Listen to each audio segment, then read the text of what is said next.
Hello बच्चों, welcome to easy civil service academy. आज economy के हम इम्पॉर्टेंट PYQ देखने वाले हैं, तो शुरू करते हैं।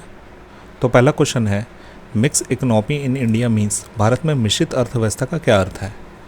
बड़े और कुटीर उद्योगों का सहअस्तित्व, आर्थिक विकास में विदेशी सहयोग, सार्वजनिक और निजी क्षेत्र का सहअस्तित्व, या उपरोक्त में से कोई नहीं।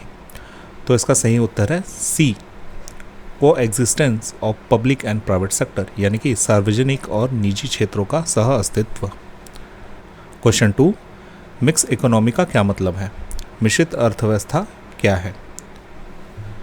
Where the agriculture and industries are given equal importance, यानी कि जहाँ कृषि और उद्योगों को समान महत्व दिया जाता है, जहाँ सार्वजनिक क्षेत्र और निजी क्षेत्र के राष्ट्रीय अर्थव्यवस्था में सह अस्तित्व होता है, जहाँ राष्ट्रीय अर्थव्यवस्था में स्वदेशी की भारी खुराक और वैश्विकीकरण की प्रक्रिया प्रभावित होती है, जहां केंद्र और राज्य आर्थिक नियोजन और विकास का समान भागीदारी होते हैं। तो इसका आंसर है बी, जहां सार्वजनिक क्षेत्र और निजी क्षेत्र राष्ट्रीय अर्थव्यवस्था में सह अस्तित्व में होते हैं। Where public sector and private sector coexist in the national economy. तो बच्चों, मैं आप लोगों को एक और बात बताना चाहता हूँ कि हमारी जो टेस्ट सीरीज़ है वो भी लॉन्च हो गई है। हिंदी और इंग्लिश ये दोनों मीडियम में उपलब्ध है, और इनकी जो फ़ीस है, जो ये टेस्ट की फ़ीस है वो बहुत ही कम है। जैसे UPSC का आपका NCERT बेस्ड जो टेस्ट है वो 498 में, SSC का जो टेस्ट है वो 298, ऐसे रेलवे और बैंकिंग के भी टेस्ट बहुत ही आपको कम प्राइस में उपलब्ध है। तो आप इन्हें जो हमारे जो ऐप है उनसे आप इन्हें अवेल कर सकते हैं। आपको डिस्क्रिप्शन में ऐप का लिंक दिया हुआ है, इजी ऐप के जो लिंक है वहाँ पर जाइए, ऐप डाउनलोड कीजिए, लॉगिन कीजिए, और ये जो टेस्ट सीरीज़ है आप इन्हें अवेल कर सकते हैं। तो ये टेस्ट सीरीज़ चेक करना ना भूलें।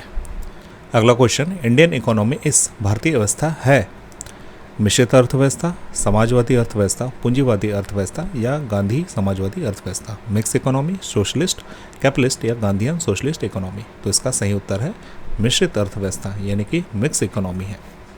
अगला question, which of the following correctly explain the India is a under developed economy? निम्नलिखित में से कौन सा कथन सही ढंग से बताता है कि भारत एक अविकसित अर्थव्यवस्था है? आय का असमान वितरण, उच्च निर्भरता अनुपात, राष्ट्रीय आय में वृद्धि की धीमी दर, बैंकिंग और वित्तीय क्षेत्र में परिवर्तन। तो हमें ऑप्शन में देखें तो आय का असमान वितरण सही है, उच्च निर्भरता अनुपात सही है, राष्ट्रीय आय में वृद्धि की धीमी दर ये भी सही है। ये जो ऑप्शन है बैंकिंग और वित्तीय क्षेत्र में परिवर्तन, ये सही नहीं है। तो अगर हम नीचे कोड को देखें तो इसमें सही उत्तर होगा 1, 2 और 3, यानी कि इनमें से तो कोई मैच नहीं कर रहा है, यानी कि इसका आंसर है डी। अगला question, it will be true to classify India as, भारत को इस प्रकार वर्गीकृत करना सही होगा। क्या भारत खाद्य घाटे वाली अर्थव्यवस्था है, यानी कि फूड डिफिसिट इकोनॉमी है? क्या भारत श्रम अधिशेष अर्थव्यवस्था है? क्या भारत लेबर सरप्लस इकोनॉमी है? क्या भारत व्यापार अधिशेष अर्थव्यवस्था है? क्या भारत ट्रेड सरप्लस इकोनॉमी है? क्या भारत कैपिटल सरप्लस इकोनॉमी है, या पूंजी अधिशेष अर्थव्यवस्था है? तो इसका सही उत्तर होगा बी, यानी कि भारत में लेबर सरप्लस इकोनॉमी है, यानी कि भारत में चीप लेबर हमें मिल जाता है ना, इसलिए भारत एक सरप्लस, वो भी लेबर सरप्लस इकोनॉमी है। अगला question, which of the following feature indicate that Indian economy is an developing category? निम्नलिखित में से कौन सी विशेषता ये दर्शाती है कि भारतीय अर्थव्यवस्था विकासशील देशों में है? तो क्या क्या है वो फैक्टर्स है वो हमें देखते हैं। पहला है व्यवसाय मुख्य रूप से कृषि है, छिपी हुई बेरोजगारी, मानव पूंजी खराबी की खराब गुणवत्ता, प्रोटीन का प्रति व्यक्ति उच्च सेवन।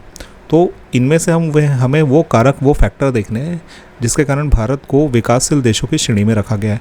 तो पहला ऑप्शन तो सही है, ये होना चाहिए। छिपी हुई बेरोजगारी है, मानव पूंजी की खराब गुणवत्ता है, प्रोटीन की प्रति व्यक्ति उच्च सेवन ये नहीं है, क्योंकि देश में वैसे ही भी प्रोटीन का कंजप्शन बहुत ही कम है। तो हम कोड को मैच करते हैं 1, 2, 3, तो 1, 2, 3 यानी कि ऑप्शन डी हमारा सही उत्तर है। अगला question, the Indian economy is characterised by, भारत की अर्थव्यवस्था की विशेषता क्या है? तो हम ऑप्शन देखते हैं। कृषि का प्रभुत्व, उद्योगों का प्रभुत्व, प्रति व्यक्ति कम आय और भारी बेरोजगारी। तो हम इस ऑप्शन को एनालाइज करते हैं। कृषि का प्रभुत्व सही है। उद्योगों का प्रभुत्व, क्या उद्योगों का प्रभुत्व है हमारी अर्थव्यवस्था में? तो उद्योगों का प्रभुत्व अभी तक तो उतना नहीं हुआ है, हो रहा है धीरे धीरे, लेकिन अभी उस लेवल तक पहुंचने में अभी हमें समय है।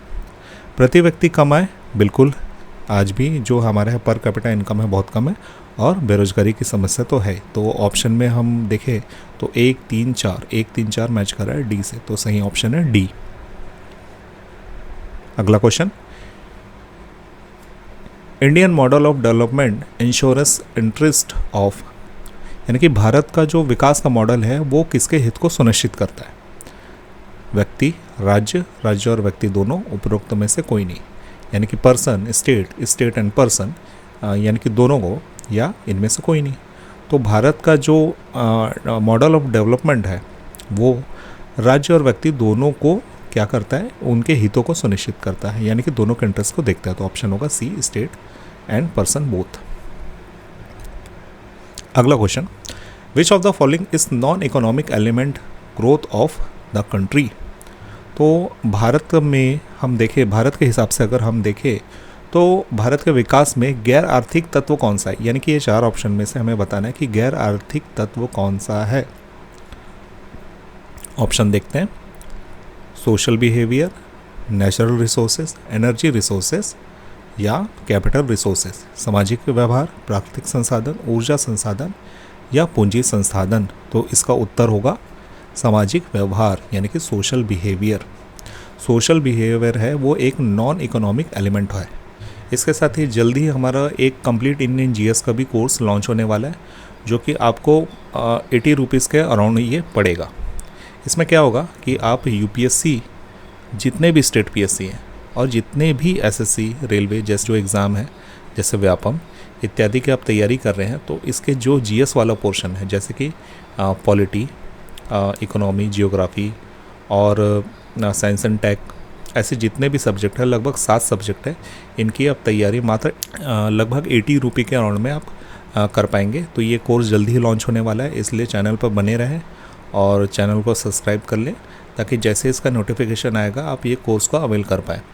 तो याद रखिएगा, ये हमारे जो 2 कोर्स हैं, ये तो हमारा फ्लैगशिप कोर्स है, ये जल्दी ही ये लॉन्च होने वाला है। तो मैं इसकी आपको डेट जल्द ही बताने वाला हूँ, तो आप चैनल में बने रहिए। जैसे ये लॉन्च होगा आपको नोटिफिकेशन आ जाएगा और आप इसे अवेल कर सकते हैं। अगला question, the Indian economy can be describe as, भारतीय अर्थव्यवस्था को किस प्रकार से वर्णित किया जा सकता है? एक पिछड़ी और स्थिर अर्थव्यवस्था, एक विकासशील अर्थव्यवस्था, एक अविकसित अर्थव्यवस्था या एक विकसित अर्थव्यवस्था। Backward and stagnant economy, development economy, under develop economy या डेवलप्ड इकोनॉमी। तो भारत को हम क्या बोलेंगे? एक डेवलपिंग इकोनॉमी, यानी कि एक विकासशील अर्थव्यवस्था, विकासशील भारत एक देश है।